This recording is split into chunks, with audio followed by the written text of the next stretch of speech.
atau KPRI Kokardan Majalengka. Dan untuk alamatnya ada di Jalan Gerakan Koperasi nomor 43 Majalengka Wetan. Dan untuk jenis koperasinya yaitu jenis koperasi pegawai. Untuk badan hukumnya nomor 1729/BH/KWK10/12 Romawi/1995. Dan untuk tahun berdirinya yaitu tahun tanggal 19 April 1968. Untuk nomor teleponnya 0233 282472. Dan selanjutnya ada visi dan misi. Untuk visinya sendiri yaitu mewujudkan KPRI Kokardan sebagai lokasi terdepan di Kabupaten Majalengka dalam pelayanan terhadap anggota. Untuk misinya terbagi menjadi 4. Yang pertama, peningkatan akurasi dan administrasi tertib anggota KPRI Kokardan. Yang kedua, pembentukan modal sendiri maupun modal pinjaman yang proporsional. Yang ketiga, pengutamaan kebutuhan anggota KPRI Kokardan. Dan yang keempat, peningkatan profesionalisme SDM atau sumber daya manusia KPRI Kokardan. Dan untuk selanjutnya ada sejarah berdirinya KPRI Kokardan. Nah, awal mulanya KPRI Kokardan ini bernama Mardi Mulyo, kemudian berubah menjadi Kokardan karena mempunyai singkatan dari Koperasi Simpan Pinjam Karyawan Dalam Negeri yang terdaftar pada tanggal 19 April 1968 di Direktorat Koperasi Jawa Barat. Yang para pendiri KPRI Kokardan ini yang dikuasakan oleh beberapa anggota, diantaranya Haji Sikarna, Badama, Rosmana, Suprapto, dan Musan. Kemudian semuanya bertempat tinggal di Majalengka, juga merupakan pegawai dari Kabupaten Majalengka. Kemudian pada tanggal 15 Desember 1995, nama Kokardan atau Koperasi Simpan Pinjam Karyawan Dalam Negeri bukan lagi nama singkatan, melainkan nama seutuhnya, yaitu Kokardan. Dan selanjutnya ada struktur organisasi KPRI Kokardan periode 2022 sampai dengan 2026. Untuk strukturnya sendiri, yang pertama itu pembina, pengawas, pengurus, penasehat, bendahara sekretaris, pelaksana raja, pelaksana pembukuan, pelaksana kartu, pelaksana potongan, pelaksana operator, pelaksana jaga malam atau OB, dan anggota. Dan untuk selanjutnya ada rencana program kerja KPRI Kokardan. Yang pertama di bidang organisasi dan manajemen. Program ini bertujuan untuk meningkatkan dan mengembangkan peran dan fungsi KPRI Kokardan dalam meningkatkan pelayanan secara efektif dan efisien kepada para anggota. Program ini dapat diaplikasikan ke dalam kegiatan sebagai berikut, seperti penataan administrasi anggota dalam menghadapi pemberian ketentuan baru, pemeliharaan sarana dan prasarana kantor, mengikuti pelatihan, pembinaan dan pengawasan terhadap kinerja karyawan, pengadaan sarana dan prasarana kantor, menindaklanjuti hasil RAP, temuan auditor independen, badan pengawas, menerapkan sistem pelaporan bulanan kinerja karyawan sebagai bahan evaluasi pengurus, dan melakukan koordinasi dengan unit kerja terkait penataan organisasi dan manajemen KPRI Kokardan dalam rangka pelayanan terhadap anggota, penataan dokumen kantor, melaksanakan rapat evaluasi kinerja per triwulan, menyusun bahan RAT, dan untuk anggota yang keluar bisa diterima kembali dengan syarat setelah diverifikasi oleh tim dari Kokardan. Dan untuk pembahasan selanjutnya akan disampaikan oleh selanjutnya itu ada program bidang usaha dan pembentukan modal. Program ini bertujuan untuk meningkatkan dan mengembangkan produktivitas usaha dan pengadaan modal dalam upaya meningkatkan pelayanan terhadap anggota KPRI Kokardan. Ada bidang usaha. Yang pertama itu pinjaman jangka panjang, terdiri dari melayani pinjaman uang untuk usaha produktif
sebesar 20 juta setiap anggota, lebih besar dari 200 juta tidak dikenakan atau tidak mendapatkan jasa.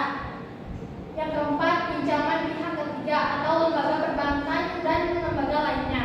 Yang kelima itu tabungan hari raya sebesar 50.000 per bulan untuk dibagikan menjelang lebaran.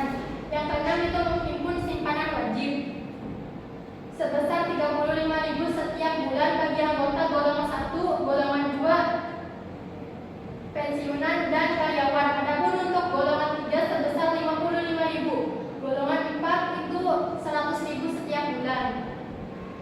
Selanjutnya yang terakhir itu menghimpun iuran kesejahteraan anggota sebesar 20.000 per bulan bagi seluruh anggota untuk digunakan bagi kesejahteraan anggotanya dan keluarga. Selanjutnya akan dilanjut oleh Ini lanjut untuk di bidang sosial, kesejahteraan anggota dan keluarga. Jadi tujuan program di bidang sosial, kesejahteraan anggota dan keluarga pada koperasi ini bertujuan untuk meningkatkan taraf hidup anggota dan keluarganya, baik secara ekonomi maupun secara sosial. Di sini untuk kesejahteraan anggota keluarga bagi anggota yang sudah 1 tahun lebih. Yang pertama ada sumbangan pernikahan pertama anggota. Sumbangan pernikahan pertama anggota itu dikasih tarif 500.000. Untuk yang kedua, sumbangan pernikahan berikutnya bagi anggota suami istri yang meninggal dunia atau melakukan perceraian. Ada di 300.000. Jadi untuk anggota yang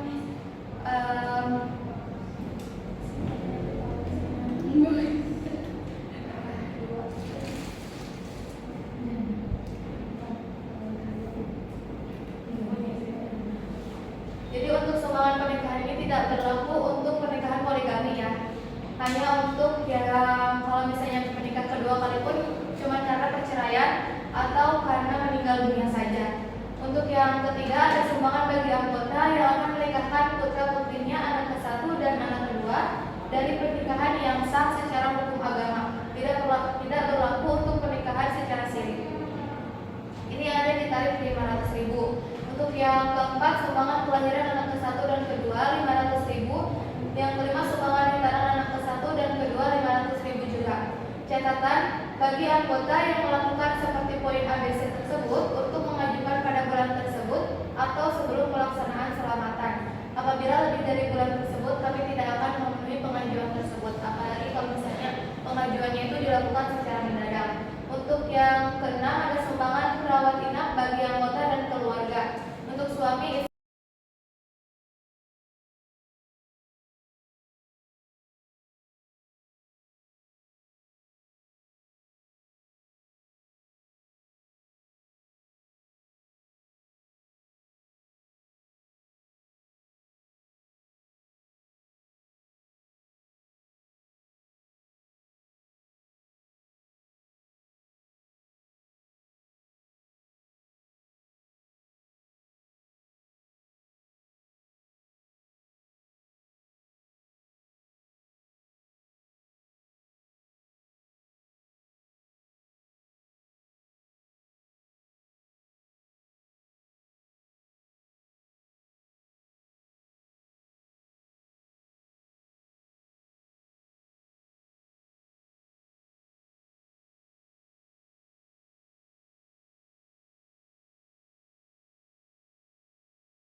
kementerian dalam menunjang kesejahteraan ekonomi anggotanya, yang mayoritasnya berasal dari kalangan pegawai sipil.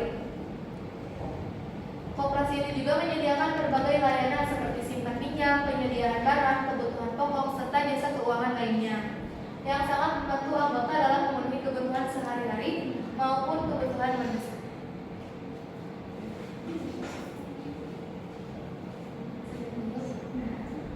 Mungkin barangkali teman-teman mau bertanya, silakan. Kalau misalnya tidak ada, baik, untuk presentasi hari ini kita tutup saja.